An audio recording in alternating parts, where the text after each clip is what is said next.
Magalak kayong lahat sa kalangitan, kayong mga anghel ay mga gawitan. Magalak kayong lahat na mapapalad na nilikha, na nakapaligid sa luklukang dakila. Si Kristong ating Hari ay nabuhay na maguli. Hipa natin ang tambulin itong ating kaligtasan. Magalakos ang libutan sa maningning nating ilaw. Si Kristo na walang maliw ang pumaram sa dilim.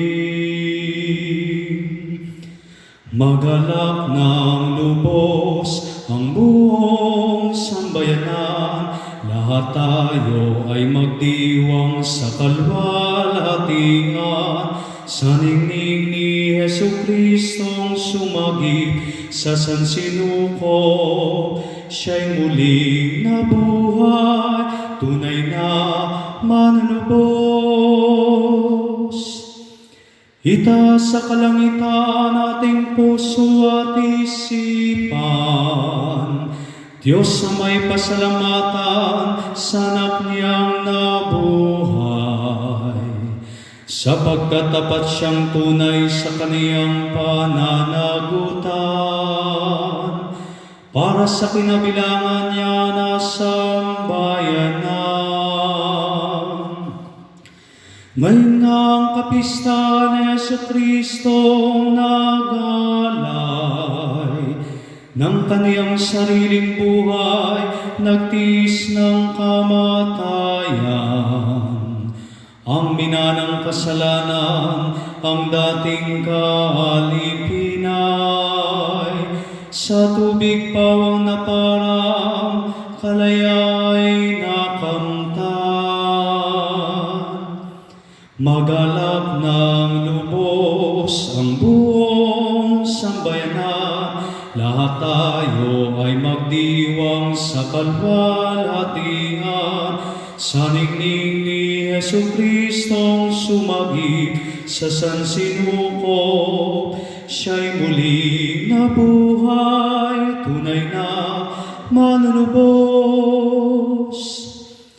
Ngayon nga ang pagdiriwang ng ating muling pagsilang, sa tubig ng kaligtasan na batis ng kabanalan. Pagkat mula sa libingan, bumangon na matagumpay, Mesiyas ng sanlibutan, Jesus nating mahal. Diyos Ama sa sanglibutan, tunay na walang kapantay, pag-ibig mo't katapatan para sa mga hinirang. Handog mo'y kapatawaran sa lahat ng kasalanan. Higit sa lahat mong alay, Jesus naming mahal.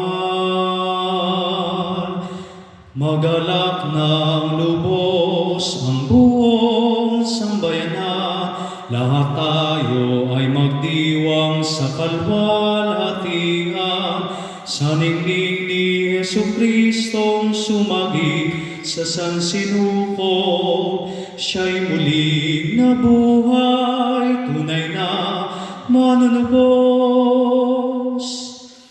Dahil sa kaligayahang sa amin nagumapaw, hay namin itong ilaw sa gisag ng pagkabuhay.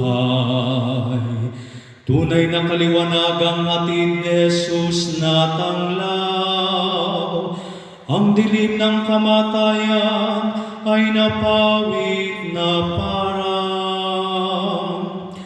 Ang araw ng kaligtasan, Jesus bukang liwayway, walang maliw na patnubay sa landas ng kaligtasan. Hatid niya'y kapayapaan, lakas mo at pagmamahal. upang aming magampanan aming pananagutan. Magalak ng lubos ang buong sambayanan, lahat tayo ay magdiwang sa kalwalhatian, sa ningning ni Jesucristong sumagip sa sansinuko. Siya'y muli nabuhay, tunay na manunubos.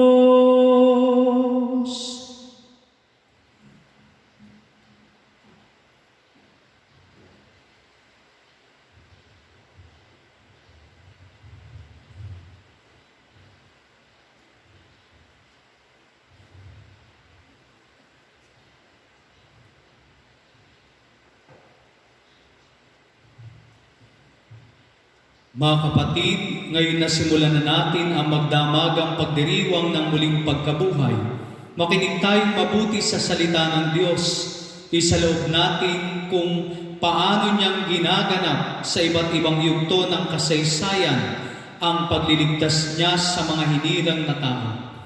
Noon ngang sumapit ang itinakda niyang panahon, ang kanyang sariling anak, ang kanyang sinugo, upang maging ating tagapagligtas.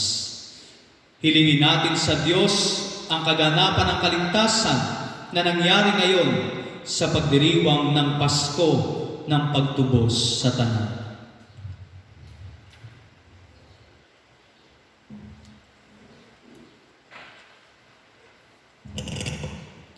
Pagbasa mula sa aklat ng Henesis. Nang simulang likhain ng Diyos ang lupa at ang langit, ang lupa ay wala pang hugis o anyo. Dilim ang bumabalot sa kalaliman at umiihip ang malakas na hangin sa ibabaw ng tubig. Sinabi ng Diyos, magkaroon ng liwanag. At nagkaroon nga. Nasiyahan ng Diyos nang ito'y mamasdan. Pinagbukod niya ang liwanag at ang dilim. Ang liwanag ay tinawag niyang araw, at ang dilim naman ay tinawag niyang gabi. Dumaan ang gabi at sumapit ang umaga. Iyon ang unang araw. Sinabi ng Diyos, magkaroon ng kalawakang maghahati sa tubig upang ito'y maghiwalay. At nangyari ito. Ginawa ng Diyos ang kalawakan na pumagitan sa tubig na nasa itaas at nasa ibaba. Langit ang tinawag niya sa kalawakan. Dumaan ang gabi at sumapit ang umaga. Iyon ang ikalawang araw. Sinabi ng Diyos, magsama sa isang dako ang tubig sa silong ng langit upang lumitaw ang lupa. At ito'y nangyari. Ang lupa ay tinawag niyang daigdig, at karagatan naman ang nagsama-samang tubig. Nasiyahan siya nang ito'y mamasdan. Pagkatapos, sinabi ng Diyos, magkaroon sa lupa ng lahat ng uri ng halamang namumunga at nagbubutil. At nangyari ito. Tumubo nga sa lupa ang gayong mga halaman. Nasiyahan siya sa kanyang ginawa nang ito'y mamasdan. Dumaan ang gabi at sumapit ang umaga. Iyon ang ikatlong araw. Sinabi pa ng Diyos, magkaroon ng mga tanglaw sa langit para magbukod ang araw sa gabi. Ito ang magiging batayan sa bilang ng mga araw, taon at kapistahan. Mula sa langit, ang mga ito'y magsasabog ng liwanag sa daigdig. At gayon nga ang nangyari. Nilikha ng Diyos ang dalawang malaking tanglaw, ang araw upang tumanglaw sa maghapon at ang buwan upang magbigay liwanag kung gabi. Nilikha rin niya ang mga bituin. Iniligay niya sa langit ang mga tanglaw na ito upang magsabog ng liwanag sa daigdig. Tumanglaw kung araw o gabi at magbukod sa liwanag at dilim. Pinagmasdan ng Diyos ang kanyang ginawa at siya'y nasiyahan. Dumaan ang gabi at sumapit ang umaga. Iyon ang ikaapat na araw. Sinabi pa ng Diyos, magkaroon sa tubig ng maraming bagay na may buhay, at magkaroon din ng mga ibon sa himpapawid. Nilikha ng Diyos ang mga dambuhala sa dagat at lahat ng bagay na nabubuhay sa tubig at lahat ng uri ng ibon. Minasdan niya ang kanyang ginawa at siya'y nasiyahan. Pinagpala niya ang mga ito at sinabi, magpakarami ang lahat ng bagay na nabubuhay sa tubig at punuin ang karagatan. Magpakarami rin ang mga ibon at punuin ang daigdig. Dumaan ang gabi at sumapit ang umaga. Iyon ang ikalimang araw. Sinabi ng Diyos, magkaroon ng lahat ng uri ng hayop sa lupa, maaamo, may ilap, malalaki at maliliit. At gayon nga ang nangyari. Nilikha nga niya ang lahat ng ito, at siya'y lubos na nasiyahan nang mamasdan ang mga ito. Pagkatapos likain ang lahat ng ito, sinabi ng Diyos, ngayon, lalalangin natin ang tao. Ating gagawin siyang kalarawan natin. Siya ang mamamahala sa mga isda, mga ibon, at lahat ng hayop, maging maamo o mailap, malaki o maliit. Nilalanghan ng Diyos ang tao ayon sa kanyang larawan. Lumalang siya ng isang lalaki at isang babae, at sila'y pinagpala. Wika niya, magpakarami kayo at punuin ang inyong mga supling, ang buong daigdig, at pamahalaan nito. Binigyan ko kayo ng kapangyarihan sa mga isda, sa mga ibon, at sa lahat ng may ilap na hayop, maging malalaki o maliliit. Bibigyan ko rin kayo ng lahat ng uri ng butil at mga bungang kahoy na inyong makakain. At lahat ng halamang luntian ay bibigay ko naman sa may ilap na hayop, malaki man o maliit, at sa lahat ng mga ibon. At ito nga ang nangyari. Pinagmasdan ng Diyos ang lahat niyang ginawa at lubos siyang nasiyahan. Dumaan ang gabi at sumapit ang umaga. Ito ang ika-6 na araw. Gayon nilikha ng Diyos ang lupa, ang langit at lahat ng bagay na naroroon. Sa loob ng 6 na araw, tinapos niyang likhain ang lahat ng ito. At siya ay nagpahinga sa ika-7 araw. Ang salita ng Diyos. Salamat sa Diyos. Espiritu mo'y suguin, poon tanay iyong baguhin. Espiritu mo'y suguin, poon, tanay iyong baguhin. Pinupuri ka, poong Diyos, nitong aking kaluluwa. Ikaw, Panginoong Diyos ko, kay dakila mong talaga. Ang taglay mong kasuutay, dakila rin marangal pa. Nababatbat ka, poong Diyos, ng liwanag na kay ganda. Espiritu mo'y suguin, poon, tanay iyong baguhin. Ikaw na rin ang nagtayo ng saligan nitong lupa. Matatag na ginawa mo't hindi ito mauuga. Ang ibabaw ng saligay ginawa mong karagatan, at tubig din ang bumalot sa lahat ng kabundukan. Espiritu mo'y suguin, poon, tanay iyong baguhin. Lumikha ka ng ilog na patungong kapatagan. Sa gilid ng mga burol, umaagos na marahan. Sa naroong kakahuyay, umaawit ng masaya. Mga iboy nagpupugad sa malabay nilang sanga. Espiritu mo'y suguin, poon, tanay iyong baguhin. Magmula sa kalangitan, mga bundok ay nadilig. Ibinuhos ang biyaya at lumaganap sa daigdig. Tumubo ang mga damong pagkain ng mga baka. Nagkaroon ng halamang masagana na mumunga. Ano pat ang mga tao ay may pagkain na kukuha. Espiritu mo'y suguin, poon, tanay iyong baguhin.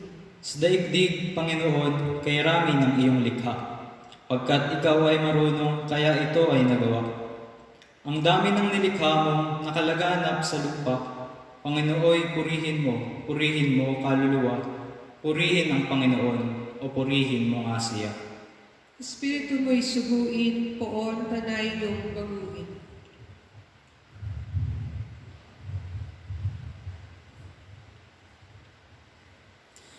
Manalangin tayo. Ama naming makapangyarihan, lahat ng iyong mga nilikha ikaw ang itinatampo. Naway may sa loob ng iyong mga tinubos, ng daigdig sa pasimula, ay lalo mo pang pinadakila.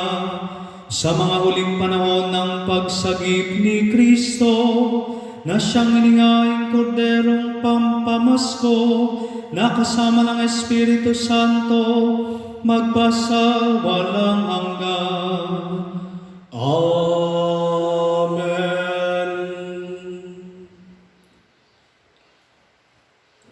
Pagbasa mula sa aklat ng Eksodo. Noong mga araw na iyon, sinabi ng Panginoon kay Moises, "Bakit mo ako tinatawag? Palakarin mo ang mga Israelita.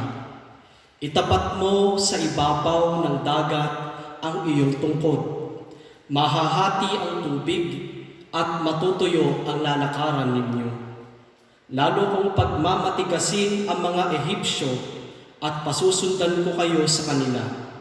Ngunit doon sila lilipulin. Ang mga Ehipsyo, ang mga kawal ng Faraon, pati ang kanilang mga karwahe. Ipakikita ko sa kanila ang aking kapangyarihan.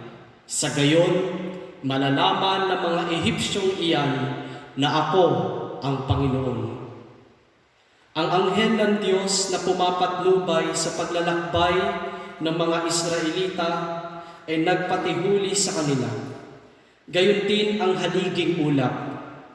Ang ulap ay lumagay sa pagitan ng mga Israelita at ng mga Ehipsyo at lumatag ang kadiliman. Dumating ang gabi at ang mga Ehipsyo ay di makalapit sa mga Israelita. Itinapat ni Moises ang kanyang tungkod sa ibabaw ng dagat. Magdamag na pinaihip ng Panginoon ang isang malakas na hangin mula sa silangan at nahati ang tubig. Ang mga Israelita ay bumagtas sa dagat na ang nilakaray tuyong lupa sa pagitan ng animoy pader na tubig. Hinabol sila ng mga Ehipsyo, ng mga kawal, karwahe at kabayuhan ng Faraon. Na magbubukang liwayway na, ang mga Ehipsyo'y ginulo ng Panginoon mula sa haliging apoy at ulap. Nalubog ang gulong ng mga karwahe at hindi na sila makatugis ng matulin. Kaya sinabi nila, "Umalis na tayo rito sapagkat ang Panginoon na ang kalaban natin." Sinabi ng Panginoon kay Moises, "Itapat mo ang iyong tungkod sa ibabaw ng dagat at tatabunan ng tubig ang mga Ehipsyo, pati ng kanilang karwahe." Ganoon nga ang ginawa ni Moises, at pagbubukang liwayway, nanumbalik sa dati ang dagat. Ang mga Ehipsyo'y nagsikap makatakas, ngunit pinalakas ng Panginoon ang dating ng tubig, kaya't sila'y nalunod na lahat. Nang manauli ang dagat, natabunan ng mga karwahe at kabayo ng Faraon, pati ng kanyang mga kawal, at walang natira isa man. Ngunit ang mga Israelita'y nakatawid sa dagat, natuyo ang dinaanan sa pagitan ng animoy pader na tubig. Nang araw na yaon, ang mga Israelita'y iniligtas ng Panginoon sa mga Ehipsyo. Nakita nila ang bangkay ng mga Ehipsyo nagkalat sa baybay dagat. Dahil sa kapangyarihang ipinakita ng Panginoon laban sa mga Ehipsyo, nagkaroon sila ng takot sa Kanya at sumampalataya sila sa Kanya at sa alagad niyang si Moises. Ito ang inawit ni Moises at ng mga Israelita para sa Panginoon. Ang Panginooy atin ngayong awitan sa kaniyang kinamtang dakilang tagumpay, ang mga kabayo't kawal ng kaaway sa pusod ng dagat, lahat natabunan. Ang salita ng Diyos. Salamat sa Diyos. Poon ay ating awitan sa kinamtan niyang tagumpay. Poon ay ating awitan sa kinamtan niyang tagumpay. Ang Panginooy atin ngayong awitan sa kaniyang kinamtang dakilang tagumpay, ang mga kabayo't kawal ng kaaway sa pusod ng dagat lahat natabunan. Ako'y pinalakas niya't pinatatag. Siya ang sa aking nagkupkop, nag-ingat. Diyos ng magulang ko, aking manliligtas. Poon ay ating awitan sa kinamtan niyang tagumpay. Siya'y mandirigma na walang kapantay, Panginooy kaniyang pangalan, nang ang mga kawal ng Faraon sa dagat na mga tambo ay mangagsisulong. Ang lahat ng ito ay kaniyang nilunod, pati na sasakyay kaniyang pinalubog. Poon ay ating awitan sa kinamtan niyang tagumpay. Sila'y natabunan ng alon ng dagat, tulad nila'y batong lumubog kaagad. Ang mga bisig mo ay walang katulad, walang katulad, walang kasinlakas. Sa isang hampas mo, kaaway nangalat, nangadurog man din sa iyong mga palad. Poon ay ating awitan sa kinamtan niyang tagumpay. Sila'y dadalhin mo sa pinili mong bundok, sa lugar na itinangi mo para maging iyong lubos. At sa santuaryong natayo ayon sa iyong loob, ikaw poon maghahari magpakailanman. Poon ay ating awitan sa kinamtan niyang tagumpay.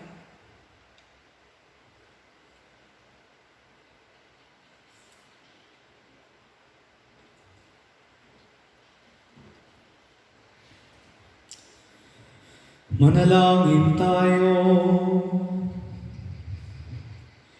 Ama naming makapangyarihan, ang idinudulot mong pagpapalaya noon sa iyong sambayanan mula sa pangapi ng haring sa kanila'y nagpapatay, ay nababanagan namin kahit sa aming kapanahunan sa inyong pagliligtas na iyong ginaganap sa muling pagsilang na mga bininyagang mula sa iba't ibang bansa at bayan. Ipagkaloob mo ang pagiging anak ni Abraham at ang dangal na sa Israel mapabilang ay maging lubos na kapalaran ng sanlibutan sa pamagitan ni Jesucristo kasama ng Espiritu Santo magpasawalang hanggan. Amen.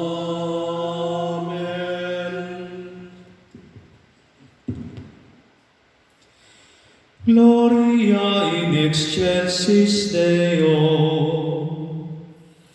et in terra pax hominibus, bone voluntatis, laudamus te, benedicimus te, adoramus te, glorificamus te, gratias agimus tibi, propter magnam gloriam tuam, Domine Deus Rex Celestis, Deus Pater omnipotens, Domine Filii unigenite, Iesu Christe, Domine Deus agnus Dei, Filius Patris, qui tollis peccata mundi, miserere nobis, qui tollis peccata mundi, suscipe deprecationem nostra, quae sedes ad dexteram Patris, miserere nobis, Gloriam tu solus sanctus, tu solus Dominus,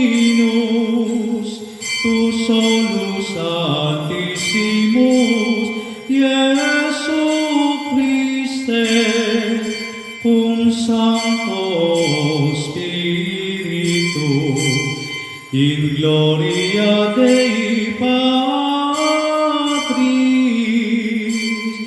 Amen.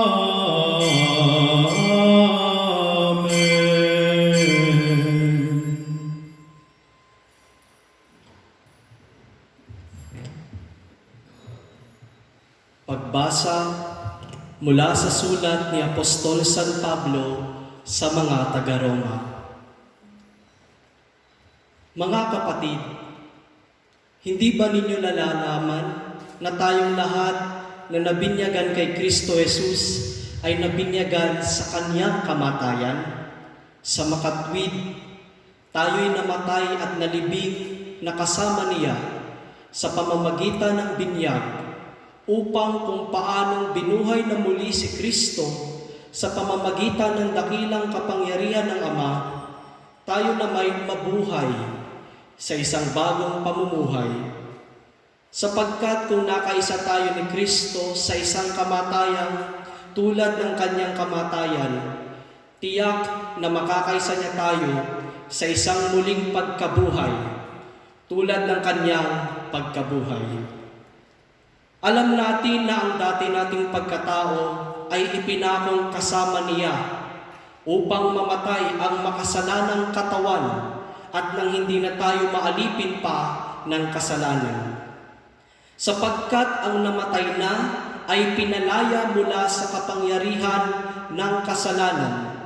Ngunit tayo naniniwalang mabubuhay tayong kasama ni Kristo kung namatay tayong kasama niya. Alam nating si Kristo na muling binuhay ay hindi na muling mamamatay. Wala nang kapangyarihan sa Kanya ang kamatayan. Nang siya'y mamatay, namatay siya ng minsanan para sa kasalanan. At ang buhay niya ngayon ay para sa Diyos. Kaya dapat ninyong ibilang ang inyong sarili na patay na sa kasalanan. Datapwat buhay naman para sa Diyos sa inyong pakikipagkaisa kay Kristo Jesus. Ang salita ng Diyos. Salamat sa Diyos. Hallelujah! Hallelujah!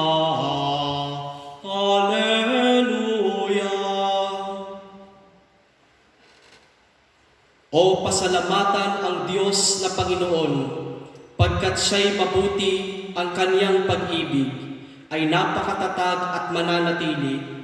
Ang taga-Israel, bayaang sa bihit kanilang ihayag, ang pag-ibig ng Diyos ay hindi kukupas. Alleluia! Alleluia! Alleluia! Ang lakas ng poon ang siyang nagdulot ng ating tagumpay sa pakikibaka sa ating kaaway. Aking sinasabing di ako papanaw, mabubuhay ako upang isalaysay ang gawa ng Diyos na Panginoon ko. Hallelujah! Hallelujah! Hallelujah! Ang batong na takwil na nangagtatayo ng tirahang bahay, sa lahat ng batoy higit na mahusay. Ang lahat ng ito, ang nagpamalas ay ang Panginoong Diyos. Kung iyong mamasdan ay kalugod-lugod. Alleluia! Alleluia! Alleluia! Alleluia! Alleluia! Alleluia! Hallelujah!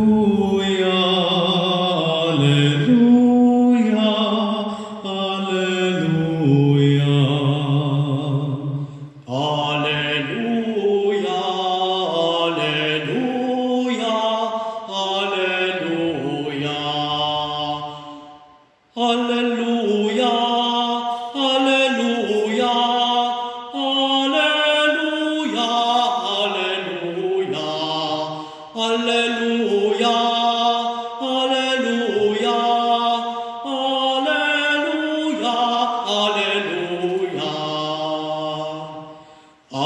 Hallelujah, Hallelujah, Hallelujah.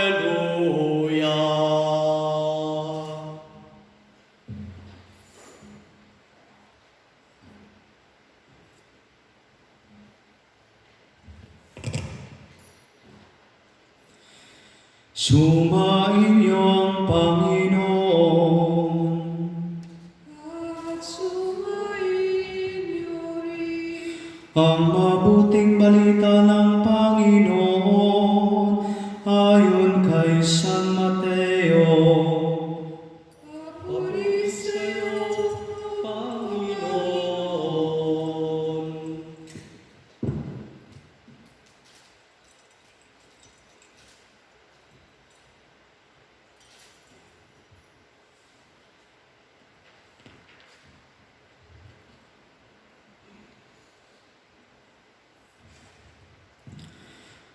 Makaraan ang araw ng pamamahinga, pagbubukang liwayway ng unang araw ng Sanlinggo, pumunta sa libingan ni Jesus si Maria Magdalena at ang isa pang Maria.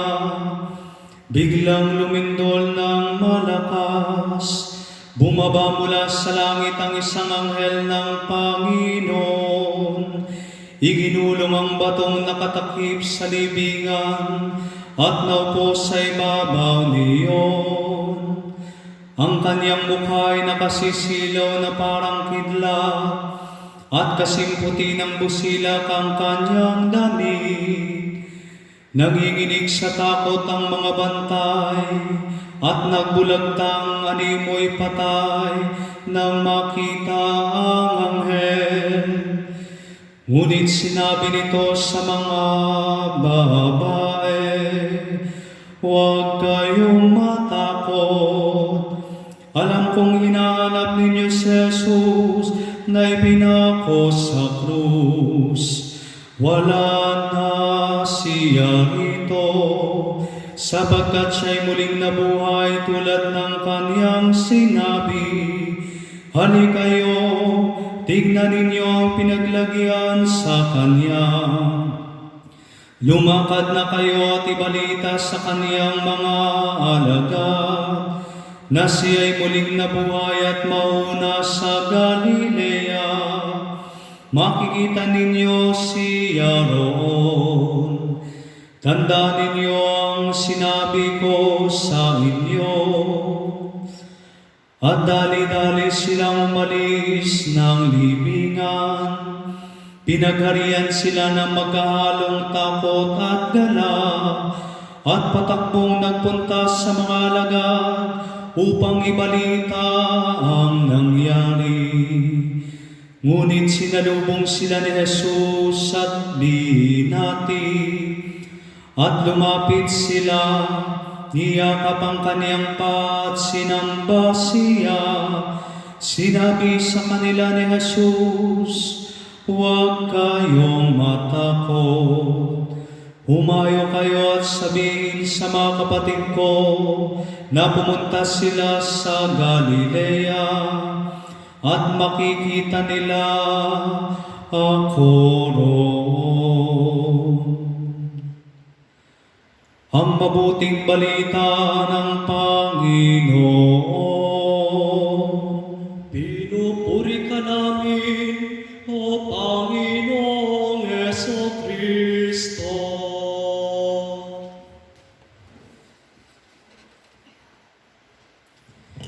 Magandang gabi po sa ating lahat at sa lahat din ng sumusubaybay sa ating pagdiriwang sa kani-kanilang tahanan via live streaming. Madilim ang gabing ito kumpara sa lahat ng gabi. Madilim sapagkat hindi lamang sa kawalan ng liwanag kung hindi dahil sa ating kinakaharap at pinagdadaanan sa mga linggong nagdaan hanggang sa ngayon. At masasabi natin, tunay na madilim ang gabing ito. Kaalinsabay ng dilim ng gabi ay namamayagpag din ang ating takot. Tayong lahat ay takot sa iisang bagay. Sa paglaganap ng nakakahawang sakit sa pandemyang ating kinakaharap. At totoo, takot tayo sa kamatayan. Tayong lahat ay may kinatatakutan. Mayroong ibang natatakot sa dilim, may mga takot sa dugo, takot sa tubig, takot sa matataas na tanawin o lugar. Subalit malamang lahat po tayo ay takot dahil hindi natin alam kung ano naghihintay sa atin sa kinabukasan. Takot tayo dahil walang kasiguraduhan ang ating bukas. Ang takot sa lumang tipan ay kaalinsabay ng pagkakilala sa Diyos. Sabi nga po, dapat sambahin ang Diyos ng may takot at pagkamangha, in fear and in awe. At kaya nga po makikita natin kung papaano ang takot na ito ay nagiging daan din upang makita at makilala ng tao ang Diyos, ang kapangyarihan ng Diyos. Kaya nga sa ating pong ebanghelyo, malinaw na ipinakita doon yung paglindol na isinasaad sa ebanghelyo ni San Mateo ay partikular lamang sa ebanghelyong ito. Tanging si San Mateo ang nagbanggit na sa pagkabuhay na magmuli ng ating Panginoong Hesus ay lumindol at doon ay nabuwal na nabuksan yung batong nakatakip sa libingan, pinaglibingan sa ating Panginoon. At dahil din dito sa pagbaba ng anghel ay nabuwal yung mga kawal na animoy patay na dahil sa kanilang takot. Kaya nga po makikita natin na yung takot in one way ay napakahalagang sangkap ng ating pananampalataya. Bakit? Dahil lahat naman tayo ay mayroong kinatatakutan. Sino nga ba sa atin ang walang kinatatakutan? Kung babalikan nga po natin si Jesus na ating Panginoon sa halamanan ng Getsemani, ay nandoon yung kanyang takot. Human as He is.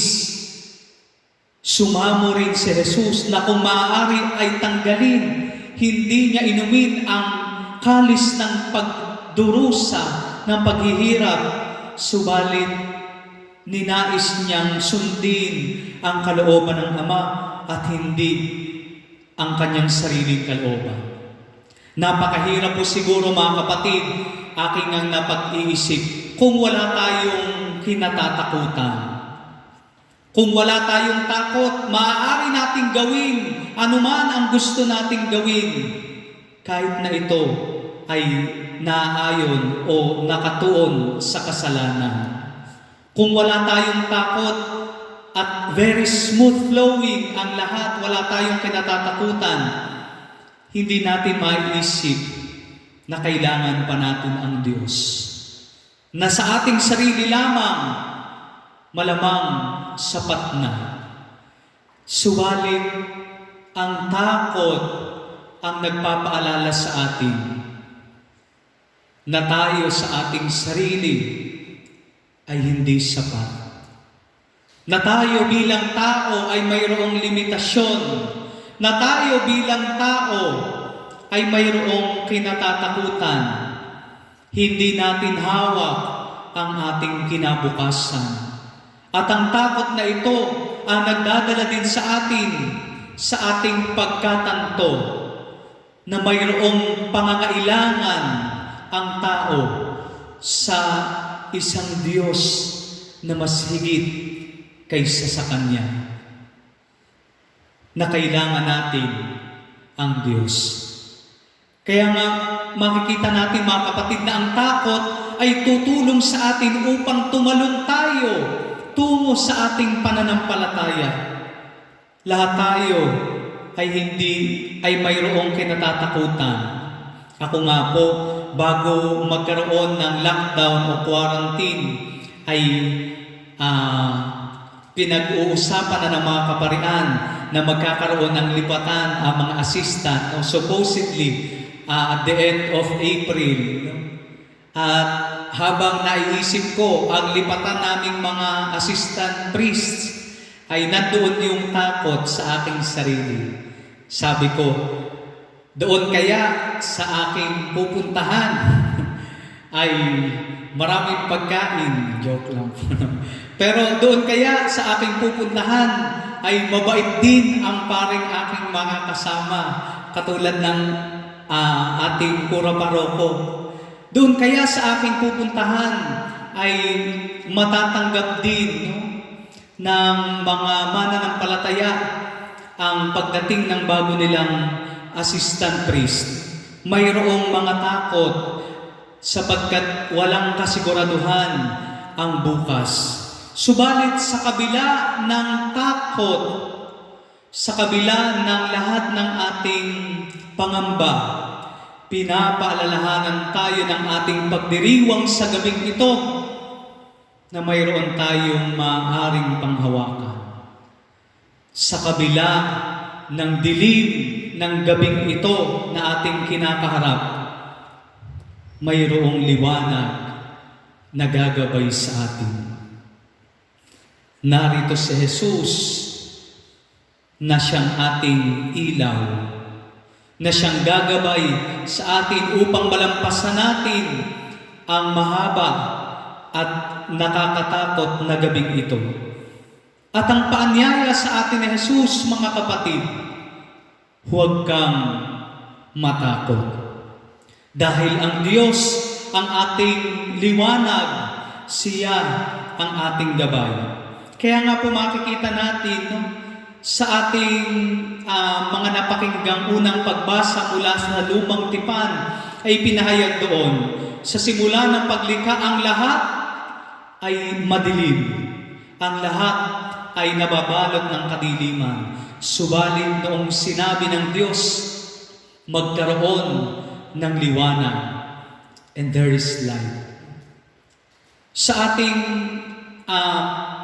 pangalawang pagbasang pinakinggan, kung saan inaalala ang pagtawid ng mga Israelita sa Pulang Dagat. Ito rin yung kanilang pagsasariwa ng Paskwa, ng Passover, ng kanilang pagtawid sa dagat na pula sa kabila ng banta ng mga Ehipsyo na humahabol sa kanila.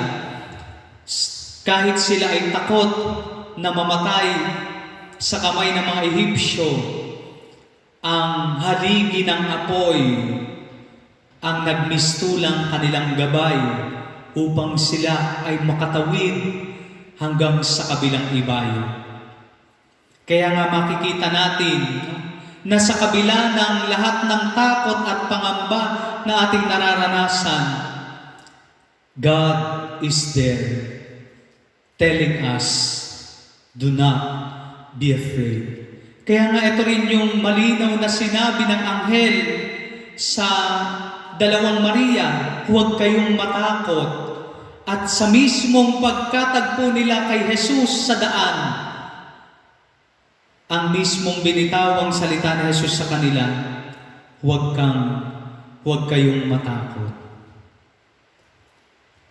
Nagpapaalala sa akin ito ng aking karanasan. Ako po ay first year theology pa lamang noon, at ang aking tatay ay nagkaroon ng malubhang sakit. liver cirrhosis. At ang tatay ko lamang ang tanging breadwinner ng pamilya. Kaya naman siya lamang ang nagdadala ng pera para sa buong pangailangan ng pamilya. Ako ay nasa theology noon, ang dalawa kong kapatid ay nasa college, at ang pangatlo kong kapatid ay nasa high school. At doon, habang ako'y nasa loob ng seminaryo, ay naratay sa karamdaman ng aking tatay. Hindi ko alam kung anong aking gagawin. Nasa loob ako ng seminaryo, hindi ko magawang tulungan ang aking pamilya. Ang tangi ko lamang pinanghahawakan ay ang paniniwala na tutulungan ako ng Diyos.